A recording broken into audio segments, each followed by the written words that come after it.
I don't know if you caught the broadcast here a couple nights ago. Flames and Sabres, probably not appointment television for common NHL fans, but Don Maloney, the president of Hockey Ops, was on at the intermission on the Flames broadcast and said the word rebuild. Looked like he remembered he shouldn't say the word rebuild, then said rebiggle, which I don't think is a word, and then said retool, but really didn't inspire any confidence in the fan base or any sense that the team is acknowledging that they're in last place with potential franchise-altering players at the top of the draft. Did that get out of the local scene, like nationally? Did that get any buzz? Because the fan base is up in arms here. It felt like they were talked down to, or just that the front office is incompetent, and maybe neither are true, but it did not go well.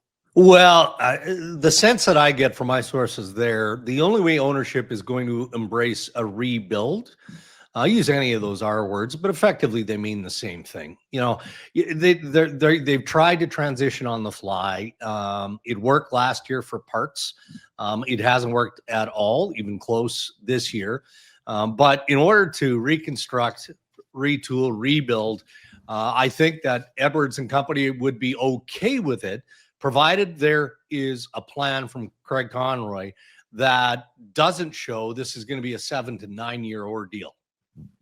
And who's getting who? If you're talking rebuild, that's really what you're talking about. And you just look at all the other markets that have gone through it. Detroit is finally coming out of it, but it took the majority of a decade for the Detroit Red Wings to claw out of that. And with a new building on the horizon, how sustainable is that financially for everyone around the Calgary Flames organization? And I'm sure that's a question that Edwards and company will ask of Conroy. And what is your plan? A full rebuild, that's tough to do with the contracts that you have, the pieces that you have. And they've got some good young players that are coming too, right? My understanding is, I don't dive deep into the American Hockey League, but it sounds like they've got a couple of players there, maybe more, that are on the cusp, should be good NHL players. You know, you look what you've got, you know, at the NHL level, Coronado and Dustin Wolf and some other elements, you know. So again, what are we talking about when we use one of those R words? Retool or renovate? Yeah, that makes sense, because you can envision moving Kadri and Rasmus Anderson, maybe some other pieces, but a full rebuild, that's a tough one. They might be forced into it anyway, though. I think that's the annoying part from the fan base, is that they can pretend that they're not going to have to. They're in 32nd. They're in last place. And if you don't embrace it, you're only making it worse. That's how you end up with a 7 or 8 or 10 year rebuild. Yeah, Rhett made a good point yesterday. He said it's going to take longer. If, like, you can speed this up. If Murray doesn't want 7 to 10 years, Rhett, like, why are we... chew on some money for some of these guys and get returns for them. Like that's where they need to recognize the trouble is going to be. We all think last year was a success. Boom, made it. In what way? They didn't make the playoffs. There was no playoff revenue. There was success because you got to enjoy the guys competing, and absolutely you give them credit for that. But there's no success. That's not winning. That's losing well. And they've done a lot of that over the last 40 years. The last time, there's been twice in the history of the Calgary Flames where they've put together builds. The one time they won the cup in '89, and that's so far ago. And I love making fun of the '89 team because they wear their rings around town and they're all braggy and it's great. But they're Hall of Famers. It was an amazing time to be a Flames fan. And the other time they did it was not long ago. Gaudreau, Monahan, Bennett, Tkachuk. All high end. I mean, Gaudreau was a 4th round, but it was an absolute steal in the 4th round. And the other guys were top 6 picks. Yeah. And they made the team good and consistently good. They're not, if you think you can piss that away and just buy a guy here or sign a guy there, it ain't going to happen. I think that the annoyance for the fans comes from the fact that they're trying to pretend that they aren't in a rebuild, and you're 32nd. Is there any other teams that finish 32nd that don't go, geez, we better... Nashville, what are they doing? Well, probably everyone's for sale. St. Louis is in a tough spot. What are they saying in St. Louis? You want someone? Call us. Why are the Flames refusing to say this stuff? That's what I don't understand. You can try it, and it only feels like, and I'm speaking from the fans' point of view, it feels like you're trying to fool us. It truly comes across as they don't know what they're doing. Let's pull one over on them. Is and it it's too wrong. early though? Is it too early for this? And I No, mean, because good hockey. Well, I don't know if you consider any of the three of us idiots good hockey minds, yeah, but you're all we good have hockey been minds. saying for a long time this team is not designed Yeah. to compete with top end teams. They Yeah. just aren't. Without So- Wolf and I Yeah. said this, Yeah. Dregs. Now I'm babbling away, and No, we I have like you it. on to talk. Who's made the turn this year the most? The Sharks, Yeah. the Blackhawks, Anaheim. Yeah. What are those three found in the last year? Spencer Knight, Askarov, and I can't say the guy's name in Anaheim. Dostal. Yeah. We have Wolf.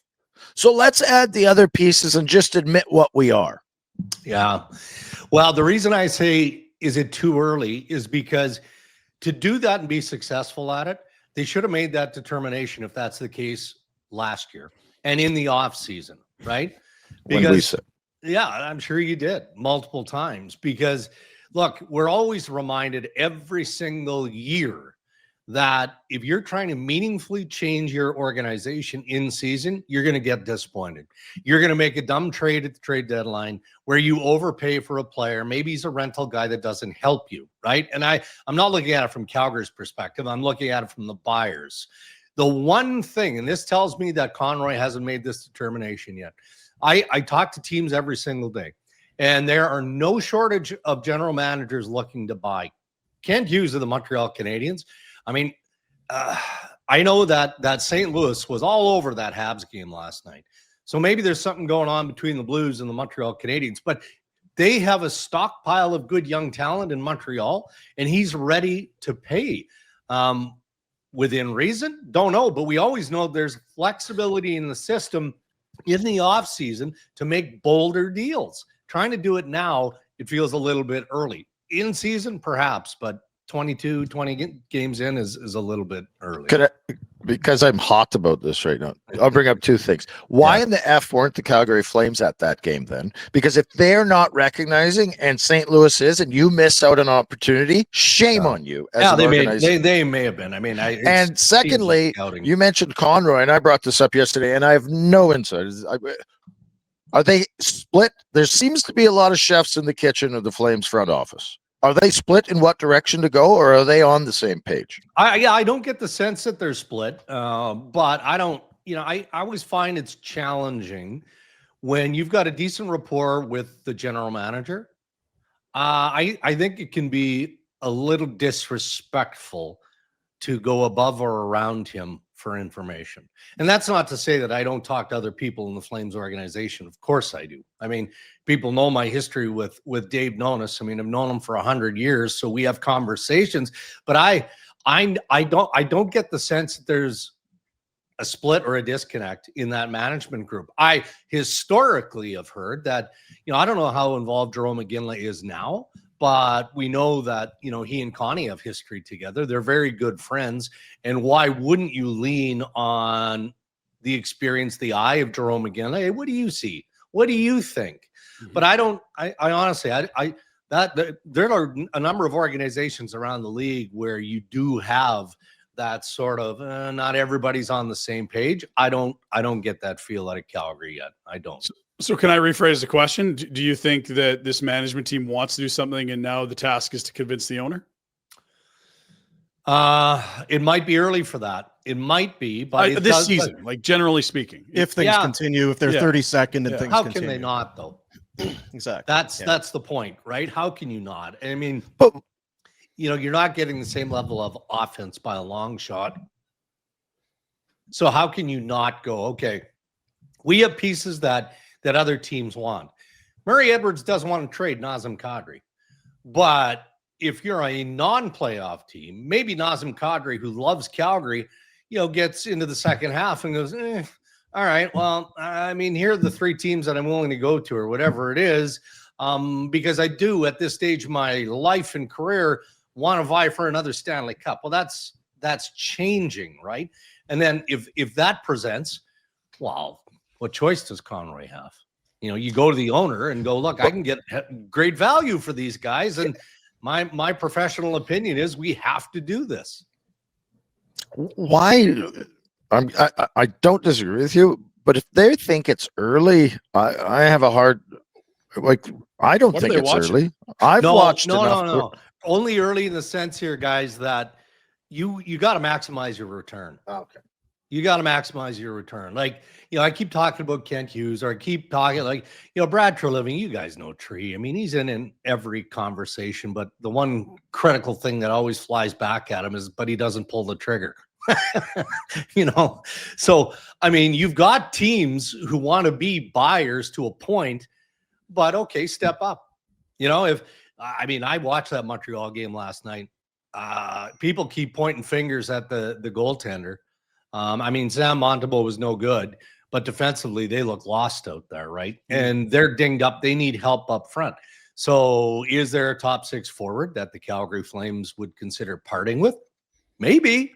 But then that's on Ken Hughes to go, well, I'm going to make it a difficult decision for you to make at this point of the year, because I'm probably going to overpay.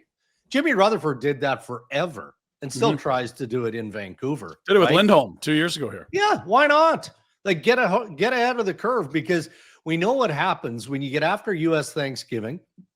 It feels like that 20-game line is pushing now.